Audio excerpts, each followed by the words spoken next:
Pada hari ini kita akan melanjutkan pembahasan berkaitan dengan kematian. Kematian merupakan satu kepastian, dan ayatnya dalam Al-Quran Allah sebut berapa kali, kullu nafsin dha'iqatul maut, setiap jiwa itu pasti akan mati. Setiap orang pasti akan mati, siapapun dia orangnya, sehebat apapun, sekuat apapun, atau dia punya kekuatan atau penjagaan, atau dia penguasa atau pejabat atau siapa saja, pasti mati. Pasti. Kalau memang sudah datang ajalnya, tidak bisa dimundurkan. Dan umumnya manusia takut dengan kematian dan lari dari kematian. Tapi tetap mati itu pasti akan menjemput dia. Qul innal mauta alladzi tafirruna minhu fa innahu mulaqikum. Dalam surah Al-Jum'ah. Katakanlah sungguhnya kematian yang kalian lari dari kematian itu, kalian pasti akan menjumpainya, pasti. Dan dimanapun orang itu berada, sekuat apapun penjagaannya, sehebat apapun benteng yang dia buat, tetap pasti mati. Aina ma takunu yudrikumul mautu walau kuntum fi burujim musyayyada, dalam surah An-Nisa. Di mana saja kalian berada,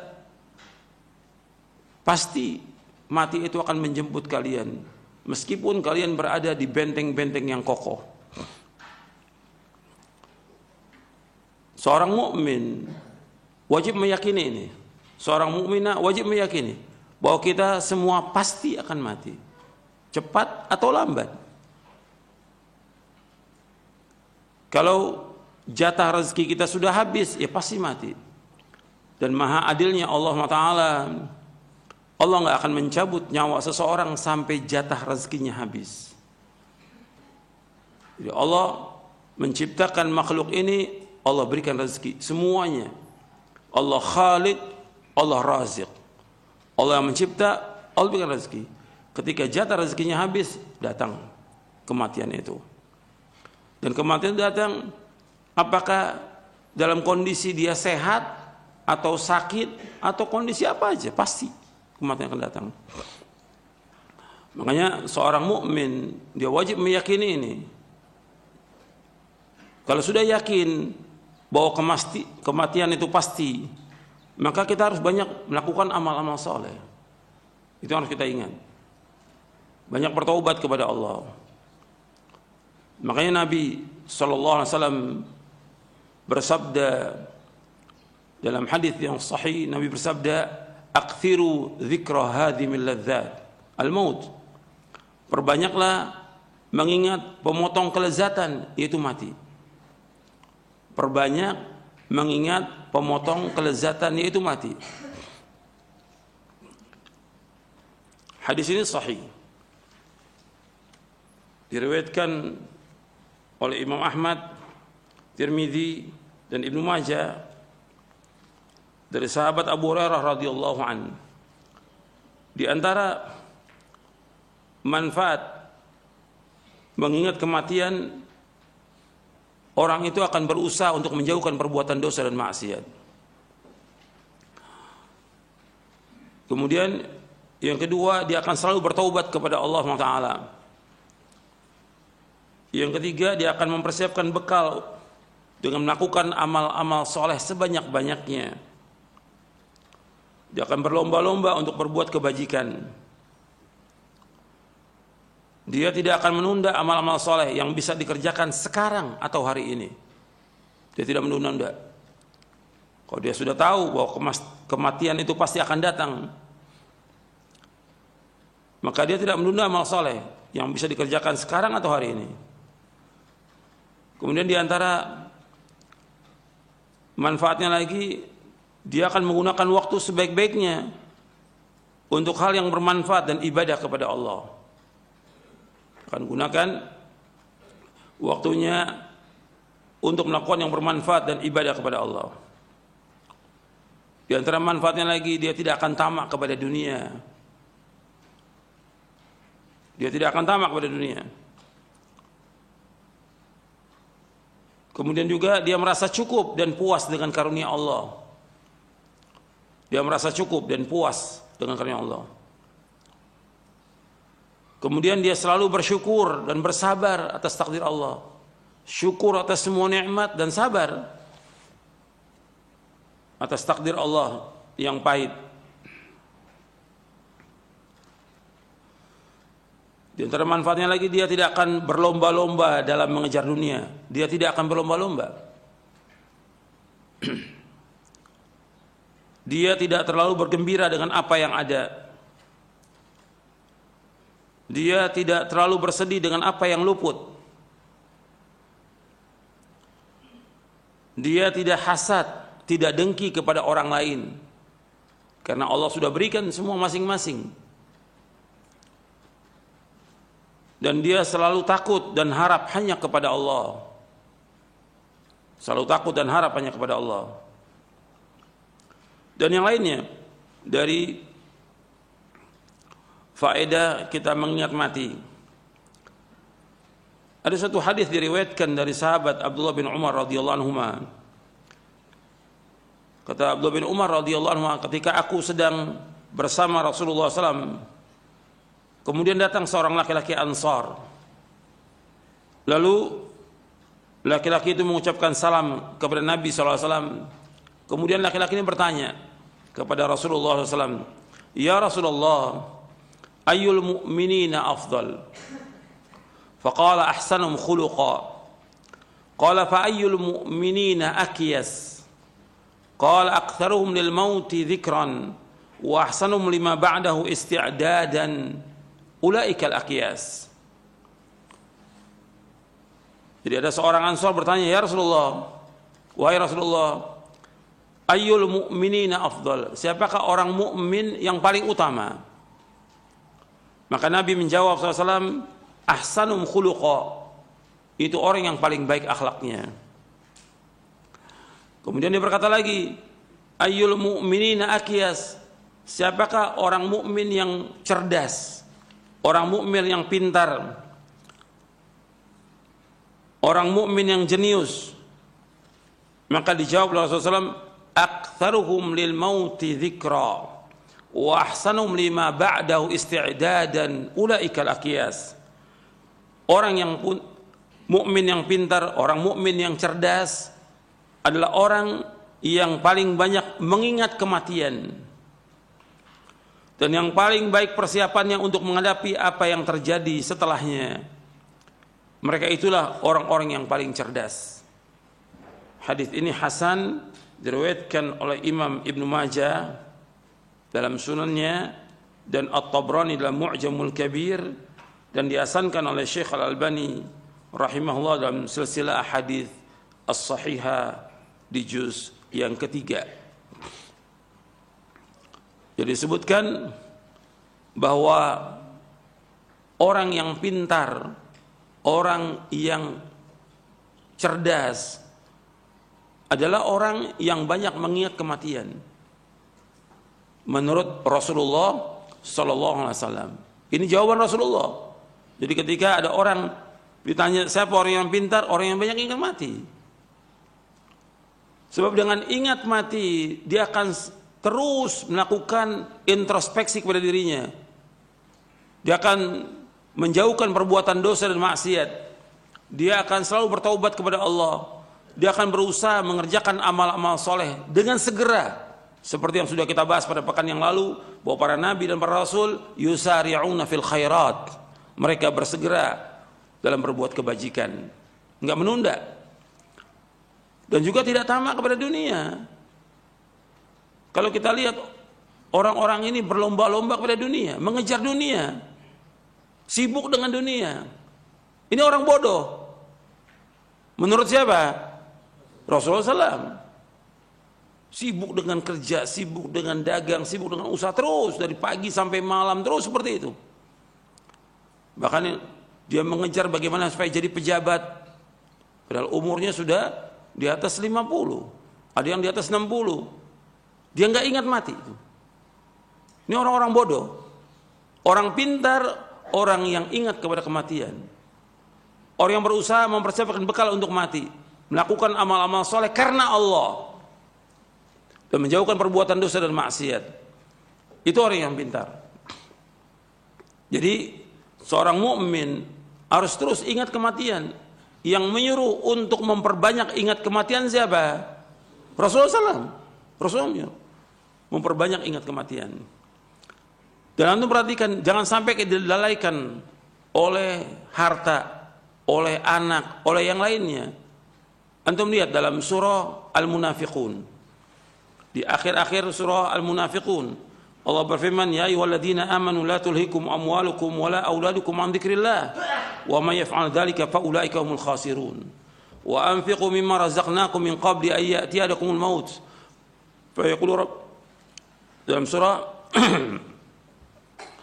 wa anfiqu mimma razaqnakum min qabli an ya'tiyadakum fa yaqulu rabbi laula akhartani ila ajalin qarib fa asaddaqu aku minas salihin wa la yu'akhirallahu nafsan idza ajalaha wallahu khabirum bima ta'malun. Allah berfirman dalam surah Al-Munafiqun di ayat 9 sampai ayat 11. Ya ayyuhalladzina amanu la tulhikum amwalukum wala auladukum an dzikrillah wa may yaf'al dzalika fa ulaika humul khasirun. Wahai orang beriman, janganlah harta kalian dan anak kalian melalaikan kalian dari mengingat Allah. Wa may yaf'al dzalika, barang siapa yang melakukan demikian, artinya dia lalai dari mengingat Allah, fa ulaika humul khasirun, mereka adalah orang-orang yang rugi. Wa anfiqu mimma razaqnakum min qabli ay ya'tiyadakumul maut fayaqulu rabbi laula akhartani ila ajalin qarib fa asaddaq wa akum minas salihin. Dan hendaklah kalian berinfak dari apa-apa yang kami karuniakan kepada kalian. Artinya banyak sedekah dengan apa yang kami karuniakan kepada kalian sebelum datang kepada kalian kematian. Maka setelah datang kematian dia berkata, ya Allah, akhartani ila ajalin qarib, tunda ya Allah, ajalku tunda sampai waktu yang dekat. Fa asaddaqa, dan aku akan bersedekah, wa aku minas salihin, dan aku termasuk orang yang saleh. Sudah terlambat. Wala yuakhirallahu nafsan idza ja'a ajaluha wallahu khabirum bima ta'malun. Dan Allah tidak akan mengakhirkan satu jiwa apabila sudah datang ajalnya. Allah nggak akan mengakhirkan kematian itu kalau sudah datang ajalnya. Dan Allah Maha mengetahui apa yang kalian kerjakan. Allah ingatkan di sini, ini untuk semuanya, perhatikan. Wahai orang beriman, la tulhikum ya ayyuhalladzina amanu la tulhikum amwalukum wala auladukum an dzikrillah. Wahai orang beriman, janganlah anak-anak kalian, janganlah harta kalian dan anak kalian melalaikan kalian dari mengingat Allah. Jangan kita disibukkan dengan harta benda, jangan. Mengumpulkan harta dengan usaha, dagang, segala macam sudah, jangan disibukkan. Tetap wajib usaha, dagang, kerja wajib untuk mencari nafkah. Tapi jangan habis waktu untuk itu. Dan juga jangan disibukkan dengan anak. Tetap wajib mengurus anak-anak, wajib. Apalagi masih kecil-kecil, wajib untuk diurus anak ini. Tapi jangan sampai lalai dia berzikir kepada Allah. Kan bisa dia berzikir kepada Allah. Tetap dia wajib melaksanakan sholat yang 5 waktu pada waktunya. Jangan ditunda.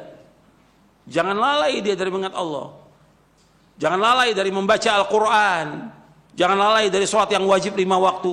Jangan lalai dari sholat-sholat sunatnya. Jangan lalai dia dari membaca Al-Quran, membaca ke buku yang bermanfaat. Jangan lalai juga dari melakukan sholat malam. Jangan lalai dari bersedekah. Maka di ayat selanjutnya disebutkan bersedekah, wa anfiqu, berinfaklah kalian, bersedekah kalian dari apa yang kami karuniakan kepada kalian sebelum datang kematian. Sebab nanti kalau sudah datang kematian baru orang ingin melakukan amal soleh. Sekarang kesempatan berlomba-lomba. Dan setiap hari Nabi menyebutkan SAW bahwa malaikat itu turun ke dunia ini. Ma min yaumin yusbihul ibadu fihi illa malakani yanzilani fayaqulu aduma Allah ma'ati munfiqan khalafa wa yaqulu al-akhar Allah ma'ati mumsikan talafa. Setiap pagi 2 malaikat turun. setiap hari dan setiap pagi. Malaikat yang selalu berkata, ya Allah gantikan orang yang infak hari ini. Satu lagi mengatakan, ya Allah hancurkan orang yang tidak infak hari ini. Hadis ini sahih diriwayatkan oleh Imam Bukhari.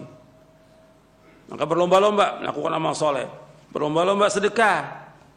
Jangan pelit, jangan bakhil. Apa yang bisa kita sedekahkan, sedekahkan sebelum datang kematian. Kalau sudah datang kematian, maka dia mengatakan, ya Allah tunda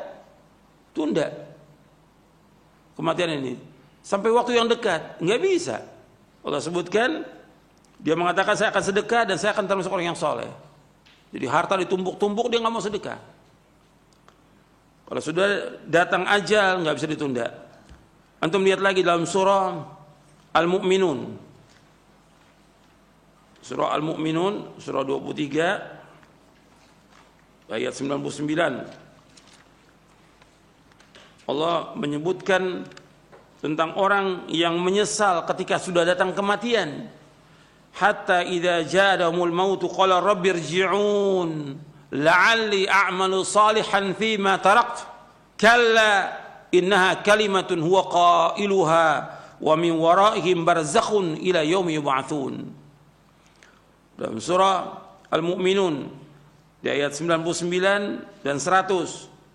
Hatta idza ja'ahumul maut, sehingga apabila datang kematian kepada mereka, mereka berkata, qala rabbirji'un, ya Allah kembalikan aku ke dunia. Ini sudah datang kematian. Dia mengatakan, ya Allah kembalikan aku ke dunia. Menyesal dia. La'alli a'malu salihah, barangkali aku bisa melakukan amal soleh. Penyesalan nggak ada gunanya. Aku akan melakukan amal-amal soleh.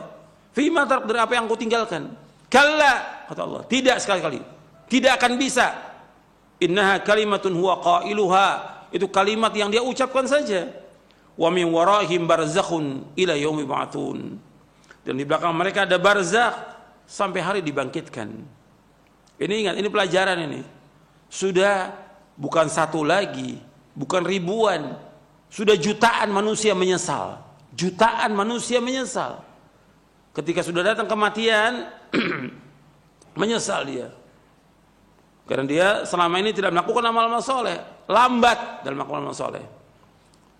Nanti saya akan sebutkan tentang bagaimana proses sakaratul maut antara orang mukmin dengan orang yang jahat. Nanti saya akan bacakan hadisnya. Jadi di sini disebutkan kalau sudah datang kematian, mereka minta dikembalikan, nggak bisa lagi. Dia ingin melakukan amal-amal soleh dari apa yang dia tinggalkan. Ini kalimat yang dia ucapkan, di belakang mereka ada barzakh sampai hari dibangkitkan. Dipanggil sholat 5 waktu azan, malah sholat di rumah, nggak ke masjid. Nggak ke masjid. Terus seperti itu. Dikasih oleh Allah sakit supaya dia sadar kembali, tetapi nggak ke masjid juga. Sampai kematian. Diajak dia untuk sedekah, nggak mau juga. Diajak untuk haji, padahal uangnya banyak, nggak mau berangkat haji. Diajak untuk umroh, nggak mau juga. Diajak yang lain, perbuatan nggak mau dia. Sampai datang kematian, penyesalan, rugi. Kalau orang sudah dia diajak kebaikan nggak mau, seperti nggak mau, ya rugi bagi dia. Kalau sudah datang kematian, ya sudah, tinggal semuanya itu. Hartanya yang dia simpan, yang jutaan atau miliaran atau tanah sekian banyak, bukan milik dia lagi, milik siapa? Ahli waris. Dia nggak bawa apa-apa. Coba kalau disedekahkan terus, setiap hari sedekahkan, manfaat buat dia di akhirat. Karena ketika orang itu meninggal, yang mengiringi dia 3 dalam hadis yang diriwayatkan Imam Bukhari dan Muslim. 3. Yang pertama, hartanya. Yang kedua, keluarganya. Yang ketiga, amalnya. Ketika sampai di yang lahat, yang masuk bersamanya apa? Amalnya. Nggak ada keluarga yang cinta sama dia mau ikut masuk, nggak ada. Hartanya juga nggak masuk. Balik itu 2. Kata Nabi SAW, balik. Harta dan keluarganya balik. Yang masuk bersama dia amal solehnya. Kalau dia melakukan amal soleh. Dan juga amal jeleknya akan masuk bersama dia. Karena dia akan ditanya dan dihisab dengan perbuatannya. Jadi ikhwan fillah, azakumullah, ini pelajaran untuk kita semuanya nih. Ini kita berbicara tentang kematian yang selama ini belum kita bahas. Bahkan hampir jarang dibahas tentang kematian. Makanya kita bahas. Ini masalah keyakinan, masalah akidah, dimasukkan dalam masalah akidah. Wajib kita meyakini ini, kematian pasti. Cuma orang banyak yang nggak sadar. Allah sebutkan dalam beberapa ayat supaya orang ingat bahwa dia pasti akan mati. Nabi SAW menyuruh kita untuk banyak ingat kematian karena kita pasti akan mati. Dan orang ketika akan mengalami kematian pasti mengalami sakaratul maut, mabuknya kematian, kesulitan kematian, pasti itu. Sampai Nabi mengatakan sallallahu alaihi wasallam, la ilaha illallah innal mauti sakarat. La ilaha illallah innal mauti sakarat, kata Nabi. La ilallah innal mauti sakarat, kata Nabi. La ilallah, sesungguhnya bagi kematian itu ada sakarat, ada mabuknya kematian. Dan Allah sebutkan dalam surah Qaf, surah yang ke-50 ayat 19, wa ja'at sakratul mauti bil haqq dzalika ma kunta minhu tahid. Dan telah datang sakratul mauti bil haqq, artinya mabuknya kematian itu datang dengan benar. Yang demikian yang kalian itu selalu menghindar, manusia menghindar dari kematian, pengennya ditunda kematian itu. Kalau sudah datang nggak bisa ditunda, sedetik pun nggak bisa ditunda kematian itu. Yang Nabi menyebutkan bahwa mati itu ada sakaratnya, itu hadisnya sahih dari Imam Bukhari dalam Kitabur Riqaq bab sakaratul maut. Saya akan jelaskan tentang sakaratul maut, perjalanan kematian. Ketika orang itu mau mati bagaimana? Disebutkan oleh Nabi. Ini menunjukkan bahwa agama Islam ini lengkap, sempurna. Nabi sebutkan dengan lengkap. Hadis ini panjang, diriwayatkan oleh Imam Ahmad, Abu Daud, Al-Hakim, At-Tayalisi, Abu Daud At-Tayalisi, begitu juga An-Nasai, Ibnu Majah, dan yang lainnya. Saya akan bacakan dari kitab Ahkamul Janaiz, karena di dalam kitab ini Syekh Al-Albani rahimahullah mengumpulkan tambahan-tambahannya yang diriwayatkan dari riwayat yang lain. Disebutkan dari sahabat Bara' bin Azib. Tolong dengarkan semuanya, hadisnya panjang. Dari Bara' bin Azib radhiyallahu an, kharajna ma'an nabiy sallallahu alaihi wasallam fi janazati rajulin minal ansar fantahayna ila al-qabr wa lamma yulhad fajalasa Rasulullah sallallahu alaihi wasallam mustaqbil al-qiblah wa jalasna hawlahu wa ka'anna ala ru'usina at-tayr wa ka'anna ala ru'usina at-tayr wa fi yadihi 'udun yankutu fil ard faja'ala yanzuru ila as-sama' وينظر إلى الأرض وجعل يرفع بصره ويخفضه ثلاثا فقال استعيذ بالله من عذاب القبر مرتين أو ثلاثا ثم قال اللهم إني أعوذ بك من عذاب القبر ثلاثا اللهم إني أعوذ بك من عذاب القبر اللهم إني أعوذ بك من عذاب القبر ثم قال إن العبد المؤمن إذا كان في انقطاع من الدنيا وإقبال من الآخرة نزل إليه ملائكة من السماء بيض الوجوه كأن وجوههم الشمس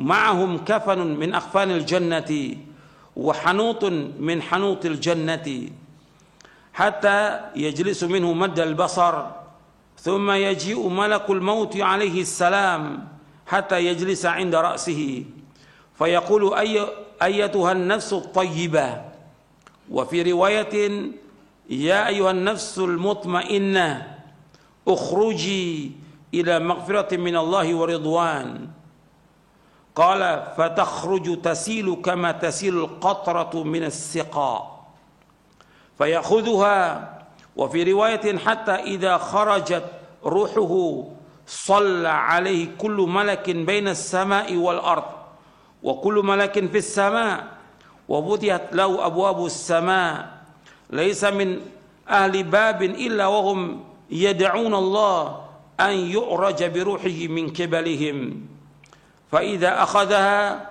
لم يدعوها في يده طرفة عين حتى يأخذوها فيجعلوها في ذلك الكفن وفي ذلك الحنوط فذلك قوله تعالى توفته رسلنا وهم لا يفرطون ويخرج منها كأطيب نفحة مسك وجدت على وجه الأرض قال فيسعدون بها فلا يمرون يعني بها على ملأ من الملائكة إلا قالوا ما هذا الروح الطيب فيقولون فلان بن فلان بأحسن أسمائه التي كانوا يسمونه بها في الدنيا حتى ينتهوا بها إلى السماء الدنيا فيستفتحون له فيفتح لهم فيشيعه من كل سماء مقربوها إلى السماء التي تليها حتى ينتهي به إلى السماء السابعة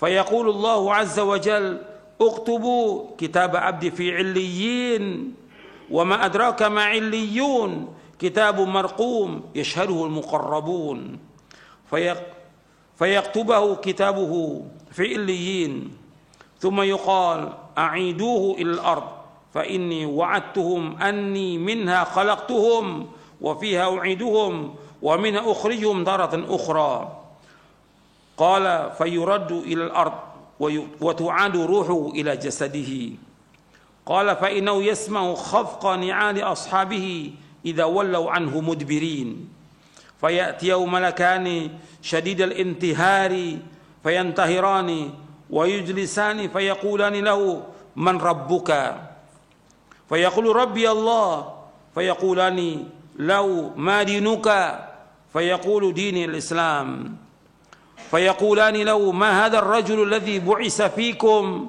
فيقول هو رسول الله صلى الله عليه وسلم فيقولان له وما عملك فيقول قرأت كتاب الله فآمنت به وصدقت فينتهره فيقول من ربك ما دينك من نبيك وهي آخر فتنة تعرض على المؤمن فذلك حين يقول الله عز وجل يثبت الله الذين آمنوا بالقول الثابت في الحياة الدنيا فيقول ربي الله ودين الإسلام والنبي محمد صلى الله عليه وسلم فينادي مناد في السماء أن صدق عبدي فافرشوه من الجنة والبسوه من الجنة وافتحوا له بابا إلى الجنة قال فيأتيه من روحها وطيبها ويفسح له في قبره مد بصره قال ويأتي وفي رواية يمثل له رجل حسن الوجه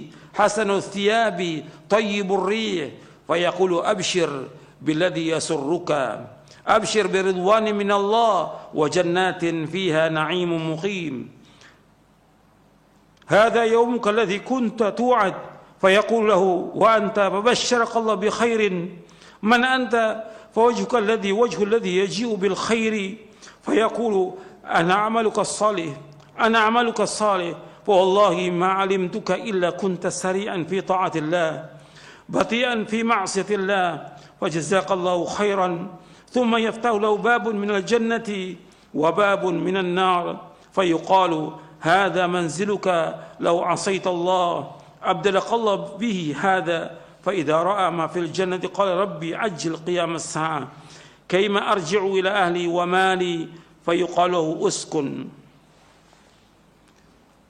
قال وإن الأبد الكافر وفي رواية الفاجر إذا كان في انقطاع من الدنيا وإقبال من الآخرة نزل إليه من السماء ملائكة غلاظ شداد سود الوجوه معهم المسوح من النار فيجلسون منه مد البصر ثم يجيء ملك الموت حتى يجلس عند رأسه فيقول أيتها النفس الخبيثة اخرجي إلى سخط من الله وغضب قال فتفرقوا في جسده فينتزعها كما ينتزع السفود الكثير الشعب من الصوف المبلول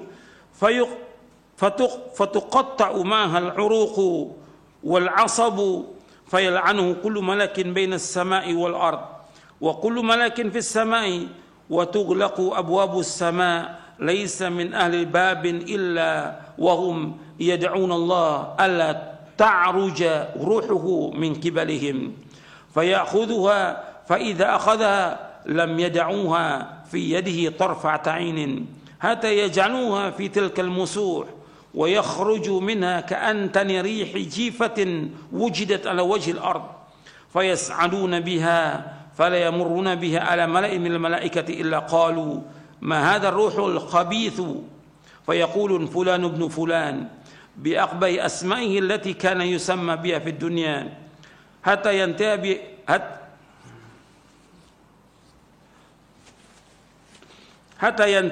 ينتهي به إلى السماء الدنيا فيستفتح له ثم قرأ رسول صلى الله عليه وسلم لا تفتح لهم أبواب السماء ولا يدخلون الجنة حتى يلج الجمل في سم الخياط فيقول الله عز وجل اكتبوا كتابه في سجين في الأرض السفلى ثم يقال أعيدوا أبدي إلى الأرض فإني وعدتهم أني منها خلقتهم وفيها أعيدهم ومنها أخرجهم تارة أخرى فتطرح روحه من السماء طرحا حتى تقع في جسده ثم قرأ ومن يشرك بالله فكأنما خر من السماء فتخطف الطير أو تهوي به الريح في مكان سحيق فتعاد روحه في جسده قال فإنه لا يسمع خفق نعال أصحابه إذا ولوا عنه ويأتيه ملكان شديد الانتهار فينتهران ويجلسانه فيقولان له من ربك فيقول ها لا أدري فيقولان له ما دينك فيقول ها لا أدري فيقولان فما تقول في هذا الرجل الذي بعث فيكم فلا يهتدي لاسمه فيقال محمد فيقول ها لا أدري سمعت الناس يقولون ذلك قال فيقال لا دريت ولا تلوت فينادي مناد من السماء أن كذب فأفرشوا له من النار وافتحوا له بابا إلى النار فيأتيه من حرها وسمومها ويضيق عليه قبره حتى تختلف فيه أضلاعه ويأتي وفي رواية ويمثل له رجل قبيح الوجه قبيح الثياب منتن الريح فيقول أبشر بالذي يسوءك هذا يومك الذي كنت توعد فيقول وأنت فبشرك الله بالشر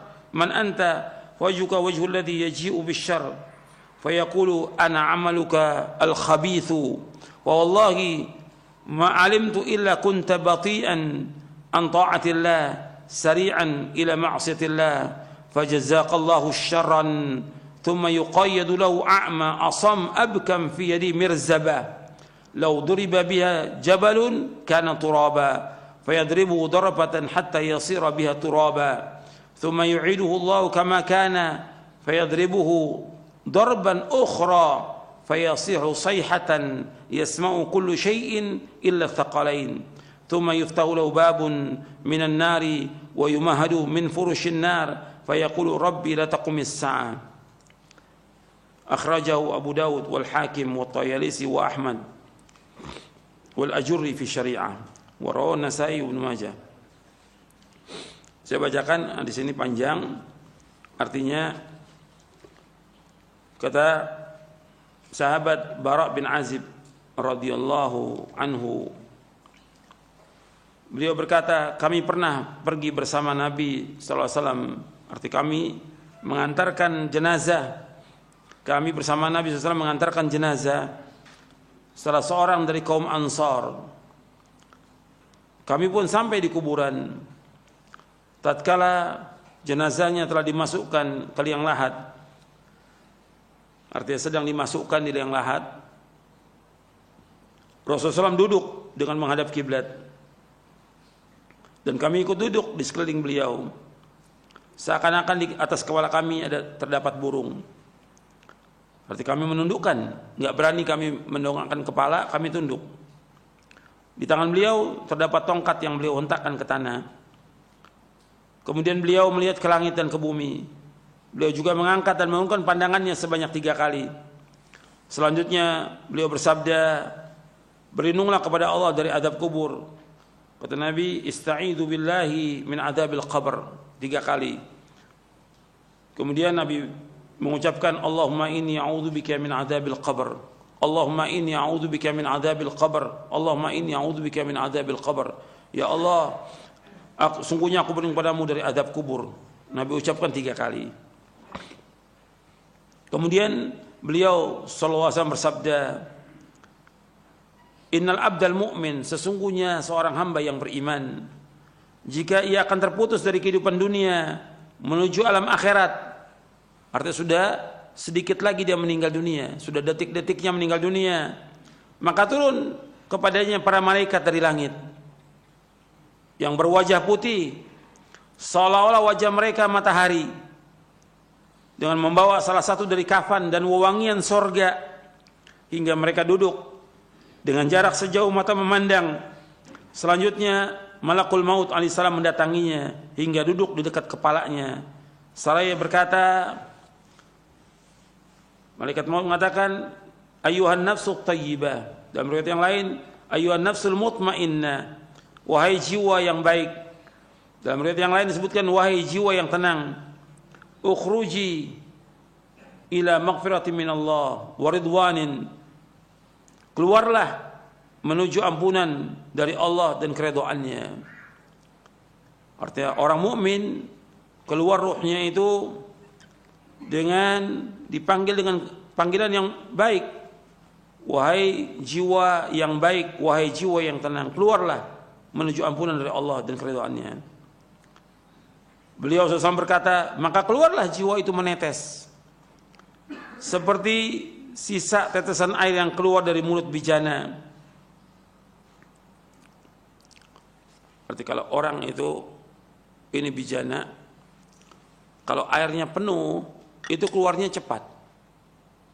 Kalau sisa air sedikit, ini keluarnya agak lambat. Apakah ini gelas atau ceret? Itu. Kalau dituangkan itu lambat dia netesnya. Begitu roh itu keluar dari tubuh itu. Karena ditarik dari mulai kaki terus semuanya tertarik itu keluar seperti air menetes. Dan itu sakitnya luar biasa. Sakitnya luar biasa keluarnya itu. Waktu keluarnya sakit luar biasa. Kemudian keluarlah jiwa itu menetes seperti sisa tetesan air yang keluar dari mulut bijana. Dan ini dialami oleh semuanya, hatta oleh Nabi Muhammad SAW dalam keadaan sakaratul maut, sampai Fatimah melihat nangis. Wa karba abata, wahai kesulitan yang dialami oleh ayahku. Kata Nabi, nggak ada kesulitan sesudah ini. Ini terakhir ini sudah. Ini ujian yang terakhir. Kemudian malaikat maut mengambilnya. Ruh yang keluar itu diambil oleh malaikat maut. Dalam sebuah riwayat disebutkan, hingga apabila roh keluar, maka setiap malaikat di antara langit dan bumi mohonkan rahmat untuknya. Anda perhatikan, ketika malaikat yang datang dari langit membawa wewangian sorga, kafan dari sorga, malaikat maut itu turun, nggak ada yang melihat. Keluarganya yang sedang mentalkin itu semuanya, atas 10-100 orang, nggak melihat malaikat itu. Dan Allah sebutkan di dalam surah Al-Waqi'ah, sebutkan di dalam surah Al-Waqi'ah, semua melihat, semuanya berada tapi enggak melihat, seperti Allah sebutkan dalam surah Al-Waqi'ah ayat 83 sampai 85. Falaula idza balagatil hulqum wa antum hina idzin tanzurun wa nahnu aqrabu ilaihi minkum walakin la tubsirun. Ketika roh itu sudah berada di kerongkongan, kalian semuanya melihat kondisi orang yang sakaratul maut. Wa nahnu aqrabu ilaihi minkum, dan kami para malaikat dekat dengan kalian. Walakin la tubsirun, tapi kalian tidak melihat. Di surah Al-Waqi'ah ayat 83 sampai ayat 85. Kemudian Setelah diambil ruhnya itu keluar, setiap malaikat yang di antara langit dan bumi mohonkan rahmat untuknya, karena dia orang beriman dan taat kepada Allah, mentauhidkan Allah, menjauhkan perbuatan syirik, menjauhkan perbuatan bid'ah, dan segera dalam taat. Maka ruh ini keluar, didoakan oleh malaikat. Ketika ruh ini keluar, setiap malaikat yang antara langit dan bumi memohonkan rahmat untuknya. Juga setiap malaikat yang ada di langit mendoakan rahmat untuk orang mukmin yang meninggal ini. Setelah itu dibukakan baginya pintu-pintu langit. Tidak ada satupun penghuni pintu itu melainkan mereka berdoa kepada Allah agar ruhnya dinaikkan oleh mereka. Ketika sudah diambil ruh itu, artinya ruh ini sudah diambil oleh malakul maut, ditarik keluar. Kemudian mereka malaikat yang ada sekitarnya yang sudah menunggu itu tidak membiarkan di tangannya walau sekejap mata, hingga mereka membungkusnya dengan kafan tersebut, artinya kafan yang dibawa dari sorga, dan wangian yang dibawa dari sorga langsung dibalurkan itu. Ruhnya ini dikafankan, dibalurkan wangian dari sorga. Kemudian Allah sebutkan dalam surah, Nabi menyebutkan ayat dalam surah Al-An'am ayat 61. Dalam surah Al-An'am ayat 61, tawaffatu rusuluna wa hum la yufarritun. Diwafatkan oleh malaikat-malaikat kami dan malaikat kami itu tidak akan melalaikan kewajibannya. Maka darinya keluar aroma yang sangat wangi. Ya, ruhnya ini dikafankan, dibalurkan minyak wangi dari sorga, keluar aroma yang sangat wangi, lebih wangi dari minyak kasturi yang terdapat di muka bumi ini. Beliau melanjutkan, sesungguhnya ruh itu dibawa naik. Mereka tidak berjalan melewati sekumpulan malaikat, melainkan mereka berkata, ruh siapa yang wangi ini? Mereka menjawab, Fulan bin Fulan, dengan sebutan nama yang paling baik yang dengannya dulu di dunia mereka memanggilnya. Hingga akhirnya mereka sampai di langit dunia. Selanjutnya para malaikat itu minta dibukakan pintu untuknya. Jadi setiap langit, 7 langit itu mesti ada pintunya. Dan setiap pintu ada penjaganya. Malaikat ini minta izin agar dibukakan pintu langit. Maka dibukakan pintu bagi mereka. Di setiap langit diiringi. Setiap langit, ruh ini diiringi oleh para malaikat yang terdekat kepada Allah sampai ke langit berikutnya, hingga akhirnya sampai ke langit yang ke-7. Kemudian Allah berfirman, tuliskan kitab catatan hambaku di Illiyin, yang Allah sebutkan di dalam surah Al-Mutaffifin ayat 18 sampai ayat 21, wa ma adraka ma illiyun kitabun marqum yashhaduhul muqarrabun. Tuliskan kitab hambaku di Illiyin. Tahukah kamu apakah Illiyin itu?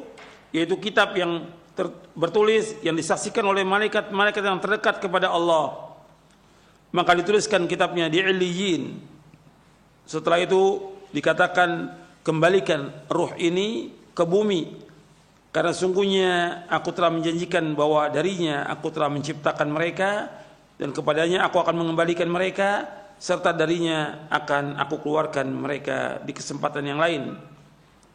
Allah sebutkan ayatnya dalam surah Thaha di ayat 55, minha khalaqnakum wa fiha nu'idukum wa minha nukhrijukum taratan ukhra. Darinya kami menciptakan kalian dari tanah, dan kami akan kembalikan kalian ke tanah, dan dari tanah kami akan keluarkan kalian. Dalam surah Thaha ayat 55. Kemudian Nabi melanjutkan, maka dikembalikanlah lagi ruh itu ke bumi, dimasukkan ke jasadnya, dan jasadnya ini sudah dimandikan, sudah dikafankan, sudah disolatkan, sudah dibawa ke kubur. Maka ruh itu baru datang. Kalau sudah dibawa ke kubur, dikuburkan, maka setelah diuruk dengan tanah, ruh itu baru dimasukkan. Datang ruh itu, dikembalikan ke jasadnya, ke tubuhnya, dan tubuhnya sudah dikuburkan. Jadi berbarengan itu. Begitu masuk jasad ke liang kubur, ruh itu dimasukkan kembali kepada tubuhnya, dikembalikan ke jasadnya. Kemudian beliau SAW berkata, sesungguhnya dia mendengar suara sandal sahabat-sahabatnya jika mereka pulang meninggalkannya. Sesudah itu didatangi dia oleh dua malaikat yang kasar lagi keras. Lalu keduanya menggertaknya dan mendudukkannya seraya bertanya kepadanya, "Man rabbuka?" Siapa Rabbmu? Dia jawab, "Rabbi Allah." Rabbku Allah. Ditanya lagi, "Wa ma dinuka?" Apa agamamu?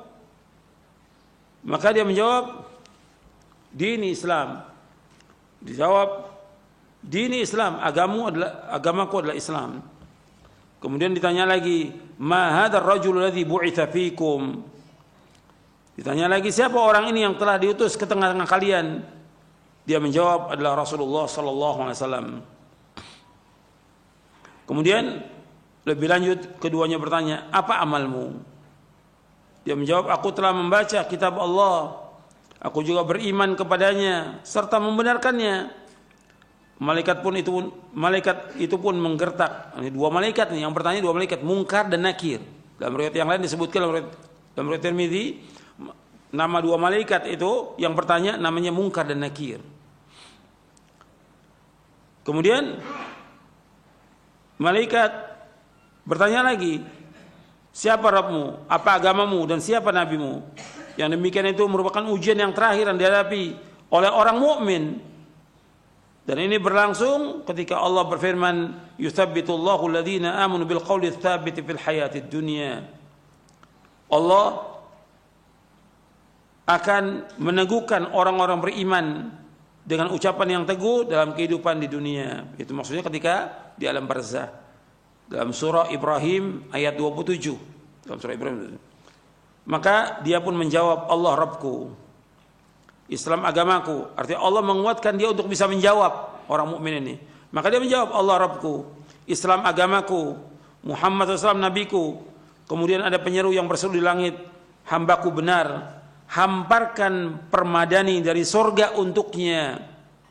Pakaikan pakaian dari surga kepadanya. Serta bukakanlah pintu surga. Serta bukakanlah pintu untuknya menuju surga." Kemudian Rasulullah SAW bersabda, "Setelah itu datangkan baginya wewangian dan aroma dari surga. Dan lapangkan pula kuburan untuknya sejauh jarak pandangan matanya."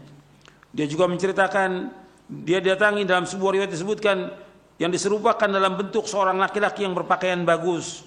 Artinya di kubur itu akan datang seorang laki-laki yang berpakaian bagus, mempunyai aroma yang sangat wangi. Orang itu berkata, "Sampaikan berita gembira akan datangnya apa yang membuatmu bahagia."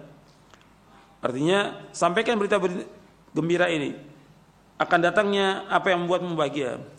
Artinya, kabar gembira bagi kamu, maksudnya kabar gembira bagi kamu yang membuat kamu bahagia. Terimalah kabar gembira berupa keridhaan Allah, dari Allah dan surga yang dalamnya terdapat kenikmatan yang abadi. Ini hari yang dulu pernah dijanjikan kepadamu. Selanjutnya orang ini berkata, "Mudah-mudahan engkau diberikan kabar gembira dalam bentuk kebaikan." Maka si mayit yang mukmin berkata, "Siapakah engkau?" Wajahmu lah wajah yang datang dengan membawa kebaikan. Maka orang itu menjawab, "Aku adalah amalmu. Aku adalah amal solehmu. Aku adalah amal solehmu. Demi Allah, aku tidak mengetahui dirimu melainkan engkau cepat dalam bersegera dalam berbuat ketaatan kepada Allah. Kamu lambat dalam melakukan maksiat, cepat dalam ketaatan, lambat dalam maksiat. Maka Allah membalasmu dengan kebaikan." Kemudian dikatakan, "Ini kedudukanmu jika engkau mendurhakai Allah, tetapi Allah menggantinya dengan yang ini." Artinya ditunjukkan di tempat itu surga dan neraka. Di makam itu ditunjukkan, ini kalau seandainya engkau berbuat maksiat, di tempatmu neraka. Karena engkau berbuat kebaikan, taat, ini tempatmu di surga. Sudah ditunjukkan tuh. Sudah ditunjukkan oleh malaikat yang tadi berupa orang. Ini tempatmu, kalau engkau durhaka, Allah gantikan dengan surga. Maka orang ini melihat surga. Ketika melihat sorga, keindahan sorga, si mayit ini berkata, wahai Rabbku, segerakanlah kiamat agar aku bisa kembali kepada keluargaku dan hartaku. Maka dikatakan kepadanya, tetaplah di tempatmu. Uskun, tetaplah di tempatmu. Ini nikmat ini didapati dengan ruh dan jasadnya, kenikmatan. Kemudian Nabi lanjutkan lagi. Ini tadi orang beriman. Kemudian Nabi lanjutkan, Rasul bersabda, sesungguhnya orang kafir. Dalam riwayat yang lain, orang yang fajir, orang yang jahat. Apabila dia akan berpisah dari kehidupan dunia menuju alam akhirat, maka akan turun dari langit malaikat yang kasar, lagi seram, dengan wajah yang berwarna hitam. Kalau tadi orang mukmin wajahnya putih, bidul wujuh. Kalau ini warnanya hitam. Artinya malaikat yang berwarna hitam, wajahnya dengan membawa kain bulu yang kasar, terbuat dari api. Mereka duduk dekat orang kafir ini atau orang yang jahat ini, dalam jarak sejauh pandangan mata. Kemudian malakul maut mendatanginya hingga duduk dekat kepalanya. Selanjutnya malaikat berkata, wahai jiwa yang busuk, keluarlah menuju kemurkaan dan kemarahan Allah. Rasulullah SAW bersabda, maka ruh yang ada dalam jasadnya berpisah dengan dicabut seperti dicabutnya tusukan daging yang banyak geriginya. Sakitnya luar biasa. Dari bulu-bulu yang basah, bersamaan dengan itu maka terputus pula urat dan saraf-sarafnya. Setiap malaikat yang ada di langit dan di bumi melaknatnya, juga setiap malaikat yang ada di langit, dan ditutup semua pintu langit. Tidak ada satupun penghuni langit melainkan mereka berdoa kepada Allah agar ruhnya tidak dinaikkan melalui mereka. Setelah itu malaikat maut mengambilnya. Dan ini waktu mengambil ini dipukul ini. Mayat ini dipukul. Seperti yang Allah sebutkan dalam surah Al-An'am.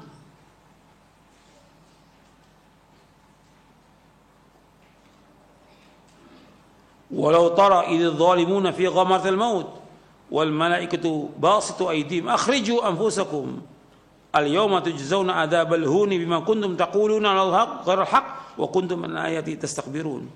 Al-An'am ayat 93.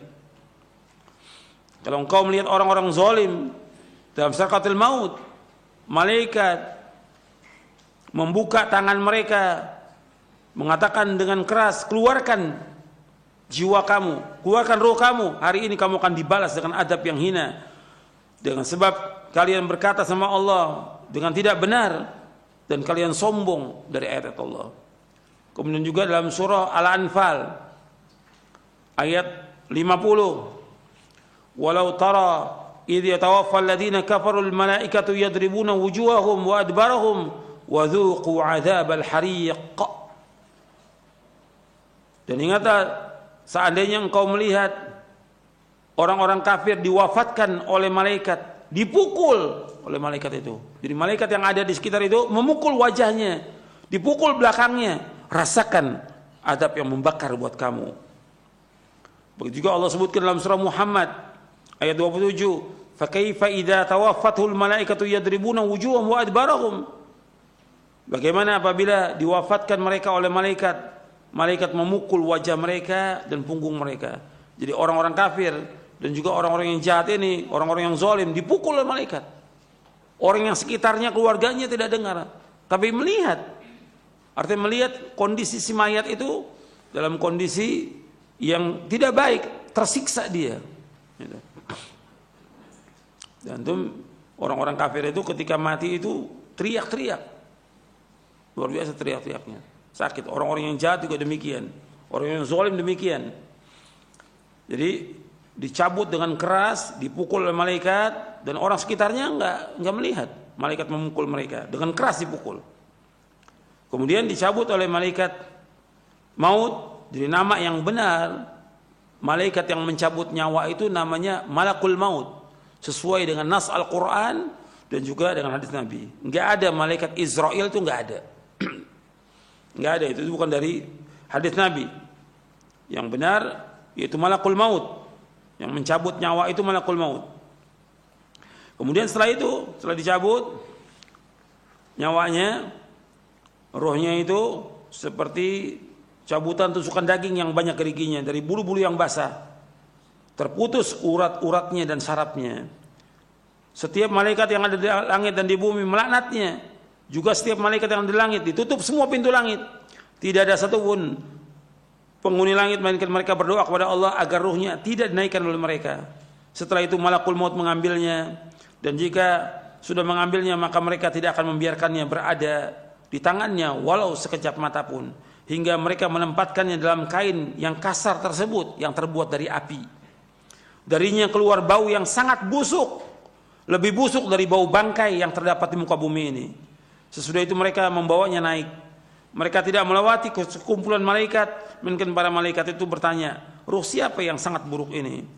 Mereka pun menjawab, Fulan bin Fulan, dengan sebutan nama yang paling buruk yang pernah diberikan di dunia ini. Hingga akhirnya sampai di langit dunia. Kemudian mereka meminta agar dibukakan pintu untuknya, tetapi tidak akan dibukakan pintunya untuknya. Rasulullah SAW membacakan ayat di dalam surah Al-A'raf. Disebutkan la tufattahu lahum abwabus samai wa la yadkhulul jannata hatta yalijal jamalu fi sammil khiyat.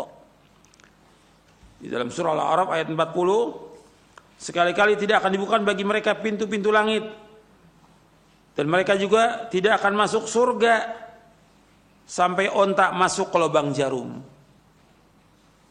Mungkin enggak onta masuk ke lubang jarum? Enggak mungkin, mustahil. Maka begitu juga orang kafir enggak mungkin masuk ke surga. Tidak mungkin, mustahil. Demikian juga orang-orang yang jahat. Demikian. Arti mereka enggak akan masuk surga sampai onta masuk ke lubang jarum. Enggak mungkin onta masuk ke lubang jarum. Arti mereka juga enggak mungkin untuk masuk ke dalam surga, enggak mungkin. Maka Allah SWT berfirman, tuliskan kitabnya di sijin. Apa sijin itu? Disebutkan oleh Nabi SAW, di lapisan tanah yang paling bawah.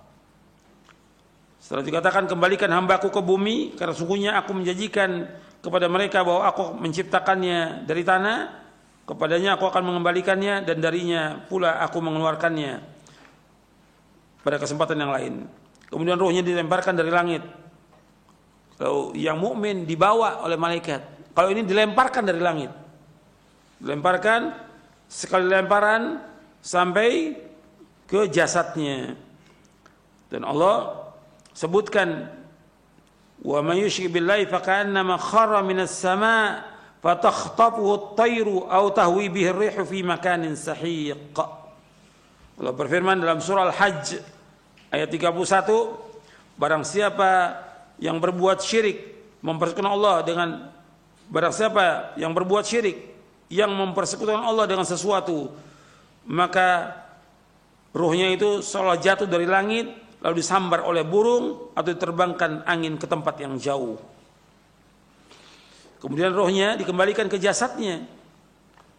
Beliau SAW bersabda, sungguhnya dia mendengar suara sandal sahabat-sahabatnya jika mereka pulang meninggalkannya. Sesudah itu didatangi oleh dua malaikat yang kasar lagi keras, yaitu malaikat Munkar dan Nakir. Keduanya pun menggertaknya, lalu menundukkannya seraya berkata, siapa Rabbmu? Dia menjawab, Kedua malaikat bertanya lagi, apa agamamu? Dia jawab, aku tidak tahu. Bagaimana menurutmu tentang siapa orang yang telah diutus kepada kalian? Tanya kedua malaikat. Kemudian dia dikatakan Muhammad. Dia menjawab, aku tidak tahu. Aku mendengar orang mengatakan demikian. Lalu dikatakan, kamu tidak tahu dan tidak mau membaca. Selanjutnya ada penyeru yang bersudah langit, dia itu bohong. Oleh karena itu, hamparkanlah untuknya alas dari neraka, hamparan dari neraka. Bukakan juga baginya pintu menuju neraka. Maka datangkanlah untuknya api dan panasnya neraka. Disempitkan pula baginya kuburannya, sehingga semua tulang-tulangnya remuk. Setelah itu didatangi, dalam sebuah riwayat disebutkan untuknya seorang yang berwajah sangat buruk, berpakaian jelek, lagi berbau busuk. Orang itu berkata, terimalah berita yang akan membuatmu sengsara. Inilah hari yang dulu pernah dijanjikan kepadamu. Dia berkata, kamu sendiri semoga Allah memberimu berita keburukan. Siapa kamu ini? Wajahmu seperti orang yang datang dengan membawa keburukan. Dia menjawab, aku adalah amalmu yang buruk, amal-amal jelekmu, perbuatan-perbuatan jelekmu yang kamu lakukan di dunia ini. Demi Allah, aku tidak mengetahui melainkan engkau benar-benar sangat lambat mentaati Allah. Tapi justru kamu cepat durhaka berbuat maksiat kepada Allah. Semoga Allah membalas keburukan kepadamu. Kemudian ditetapkan baginya kebutaan, buta, tuli dan bisu. Sementara di tangannya terdapat sebatang besi. Artinya tetapkan baginya kebutaan, keturunan kebisuan. Kemudian malaikat itu membawa sebatang besi yang kalau besi ini dipukulkan ke gunung, gunung itu akan hancur. Ketika orang ini nggak bisa menjawab pertanyaan malaikat, dipukul dengan besi itu, hancur dia seperti debu. Dihidupkan lagi oleh Allah. Ditanya lagi nggak bisa menjawab, dipukul lagi dan terus seperti itu, disiksa dalam kuburnya. Waliyatubillah. Ini yang dikatakan adzabul qabr. Maka malaikat memukulnya sekali pukulan hingga dia benar-benar menjadi debu. Setelah itu Allah mengembalikannya seperti semula. Selanjutnya dipukul lagi, pukulan hingga dia berteriak yang keras yang didengar oleh segala sesuatu kecuali jin dan manusia. Yang tidak mendengar jin dan manusia. Binatang mendengar. Makanya ada di zaman Nabi, ketika Nabi masuk ke kebun Bani Najjar, ontaknya itu teriak-teriak, artinya keras gitu suaranya, ontak itu mengamuk. Kata Nabi, siapa yang dikuburkan di sini? Orang-orang yang mati zaman jahiliyah, orang-orang kafir. Jadi disiksa oleh Allah Taala. Jadi binatang itu tahu siksaannya orang dikubur itu. Sesudah itu dibukakan baginya pintu neraka, dihamparkan untuknya hamparan dan neraka. Maka dia berkata, wahai Rabbku, janganlah engkau adakan kiamat. Hadis ini sahih diriwayatkan oleh Imam Abu Daud, Al-Hakim, Abu Daud Talisi, Ahmad dalam musnadnya, dan juga Al-Ajuri dalam Asyariah. Imam Ahmad meriwayatkan panjang sekali, lengkap, tapi ada yang meriwayatkan dengan ringkas seperti Abu Daud dan yang lainnya. Imam Nasai juga meriwayatkan dengan ringkas, begitu juga Ibnu Majah. Dan hadis ini kata Imam Hakim sahih menurut syarat Syaikhan. Dan dinilai sahih oleh Imam Ibnu Qayyim dalam kitabnya I'lamul Muwaqqi'in dan juga dalam Tahdzibus Sunan. Jadi hadis ini sahih disahihkan juga oleh Syekh Albani. Jadi ikhwan fillah azakumullah, ini perjalanan kematian, sakaratul maut. Orang mukmin yang beriman yang taat kepada Allah dengan orang kafir dan orang yang jahat. Sekarang kemudian apa saja yang membuat orang itu diazab di kuburnya? Kita lihat di sini dalam buku Syarah Aqidah Ahlussunnah wal Jamaah. Untuk melihat tentang azab dan nikmat kubur. Halaman 307. Kita masih membahas poin yang ke-32. Kita baca sedikit tentang azab dan nikmat kubur. Ahlussunnah mengimani tentang adanya azab dan nikmat kubur. Keduanya adalah benar berdasarkan Al-Quran dan As-Sunnah serta ijma' salafus saleh. Hadis-hadis tentang adanya azab kubur adalah mutawatir. Kenapa dibahas tentang azab dan nikmat kubur? Karena ada sebagian kelompok yang mengingkari, terutama aqlaniyun yang menggunakan akalnya seperti Mu'tazilah dan yang mengekornya, enggak percaya dia dengan azab kubur. Hadis-hadis tentang azab kubur mutawatir. Di antara dalil dari Al-Quran tentang adanya azab atau siksa kubur adalah firman Allah Ta'ala dalam surah At-Taubah ayat 101, sanu'adzibuhum marrataini tsumma yuradduna ila adzabin 'adzim. Nanti mereka akan kami siksa 2 kali, kemudian mereka akan dikembalikan kepada azab yang besar. Menurut penjelasan Imam Hasan Al-Basri dan Qatadah rahimahumullah, bahwa yang dimaksud dengan nanti mereka akan kami siksa 2 kali yaitu azab di dunia dan azab kubur. Dalam tafsir Ibnu Katsir, Allah juga berfirman dalam surah As-Sajdah ayat 21, وَلَنُذِيقَنَّهُ مِنَ الْعَذَابِ الْأَدْنَى دُونَ الْعَذَابِ الْأَكْبَرِ. Dan pasti kami timpakan kepada mereka sebagian siksa yang dekat, yaitu dunia, sebelum azab yang besar di hari kiamat, di akhirat. Menurut pendapat Bara' bin Azib radhiyallahu anhu, Mujahid dan Abu Ubaidah rahimahumullah, bahwa yang dimaksud dengan adab yang dekat adalah adab kubur. Di dalam tafsir Ibnu Katsir. Allah juga berfirman dalam surah Al-Mu'min ayat 46, "An-naru yu'raduna 'alaiha ghuduwan wa 'ashiyya wa yawma taqumu as-sa'atu adkhilu ala fir'auna asyaddal 'adzab." Kepada mereka diperlihatkan neraka pada pagi dan petang, dan pada hari terjadinya kiamat. Lalu kepada malaikat diperintahkan, masukkan Fir'aun dan kaumnya ke dalam adab yang sangat keras. Al-Hafidz Ibnu Katsir mengatakan ayat ini merupakan prinsip terbesar yang dijadikan dalil oleh Ahlussunnah tentang adanya azab kubur. Arti Fir'aun itu diadab setiap pagi dan petang, terus nggak berhenti sampai hari kiamat nanti diadab. Sedangkan dalil dari Ahlussunnah adalah hadis Nabi SAW dari sahabat Ibnu Abbas radhiyallahu anhuma, ia berkata, "Marran Nabi SAW bihaitin min hitanil Madinati, fasami'a sawta insanaini yu'adzabani fi quburihima." فقال النبي صلى الله عليه وسلم يؤذباني ومن يعذبني في كبير ثم قال بلى كان لما لا يستتر من بوله وكان الآخر يمشي بالنميمة. Rasulullah SAW berjalan melewati salah satu kebun di kota Madinah. Lalu beliau SAW mendengar suara dua orang yang sedang disiksa dalam kubur. Lalu beliau bersabda sallallahu alaihi wasallam, keduanya sedang disiksa dan keduanya disiksa karena perbuatan dosa besar. Salah seorang dari keduanya tidak menjaga kebersihan dirinya dari kencing, dan yang lainnya senantiasa melakukan namimah, mengadu domba. Hadis ini sahih, diriwayatkan oleh Imam Bukhari. Jadi Rasulullah SAW melewati dua kuburan, dan ternyata yang dikubur ini disiksa di kuburnya.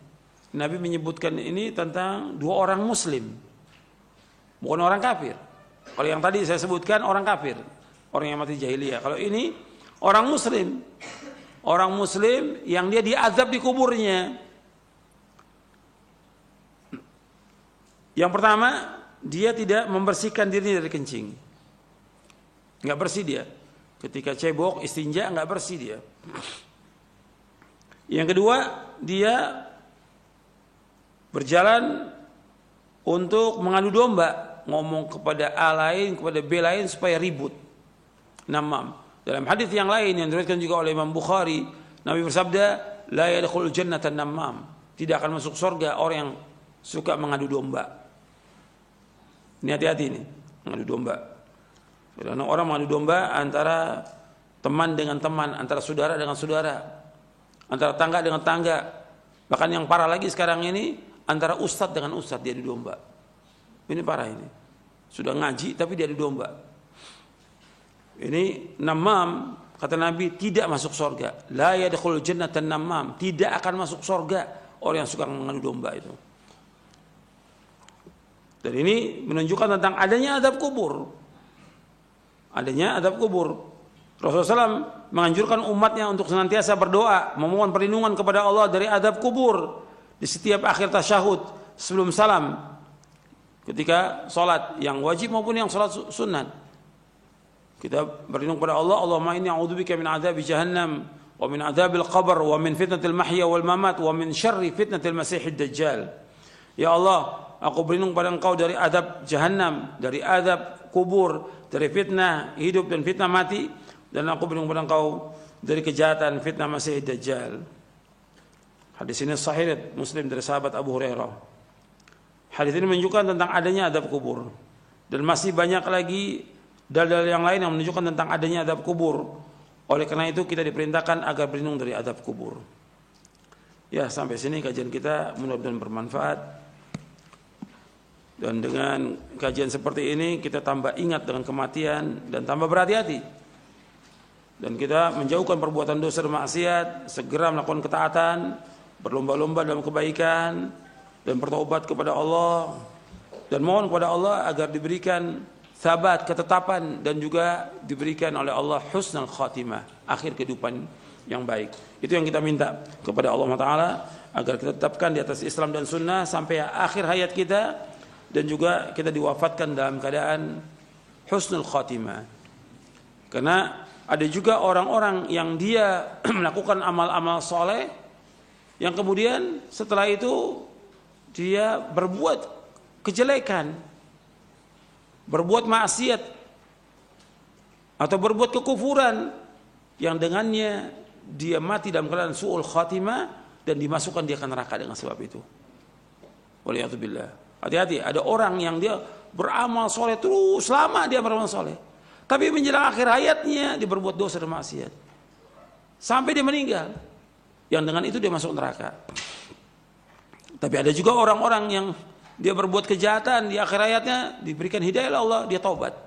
Atau ada juga orang-orang kafir yang kemudian di akhir hayatnya dia masuk Islam, dan baik Islamnya sampai dia wafat dalam keadaan husnul khatimah. Ada seperti itu, dan Nabi sebutkan, dan nanti ada pembahasannya tentang masalah itu.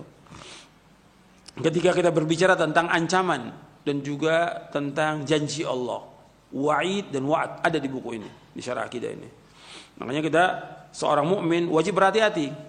Dia tidak boleh merasa aman dengan azab Allah. Enggak boleh merasa aman dengan dosa-dosa yang sekian baik yang dilakukan. Enggak boleh merasa aman. Karena azab Allah datang dengan tiba-tiba.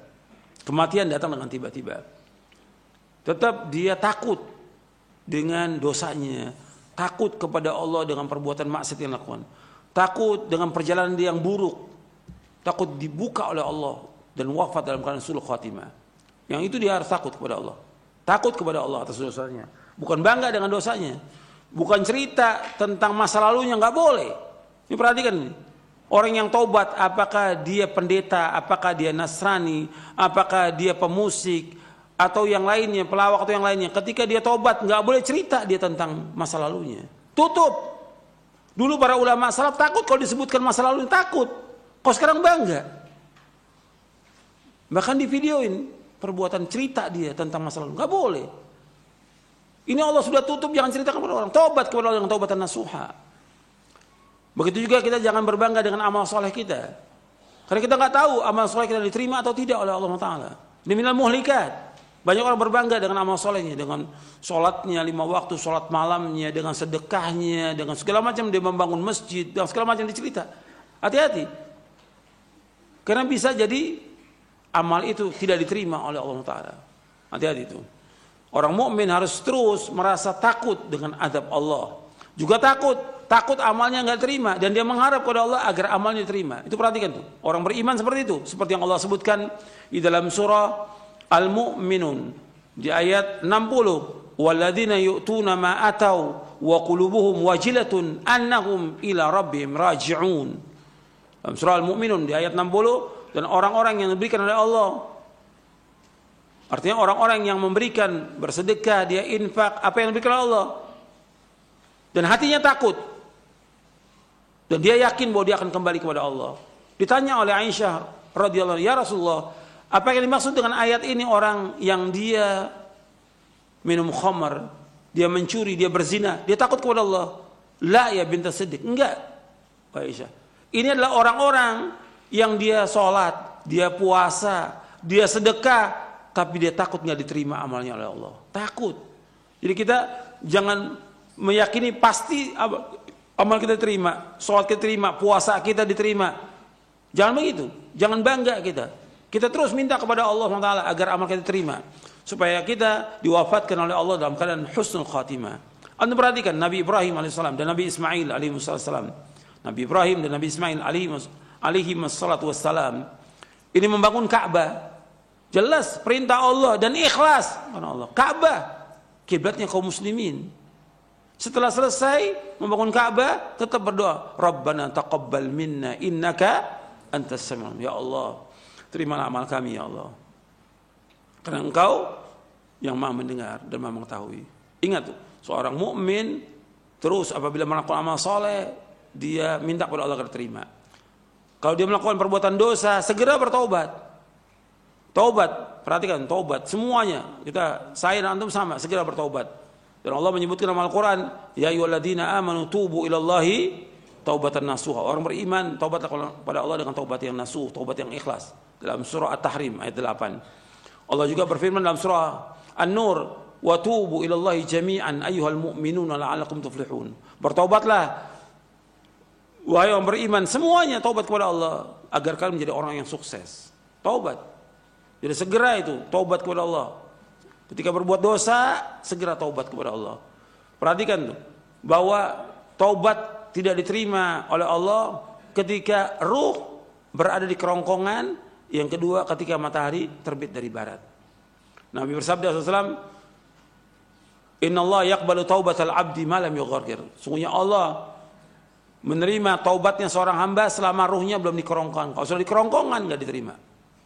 Ya, sebelum datang ajal segera taubat kepada Allah.